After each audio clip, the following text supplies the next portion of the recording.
Aquesta aplicació és intuïtiva. Ho pot fer servir gent que no sigui experta en informàtica.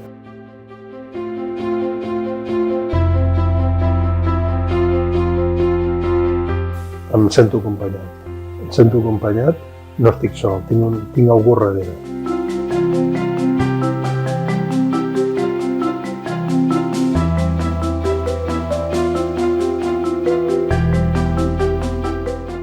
Coses bones, poder fer aquests entrenaments i poder fer aquesta recuperació, que si no, no la tens, i és una forma molt útil de poder recuperar una mica.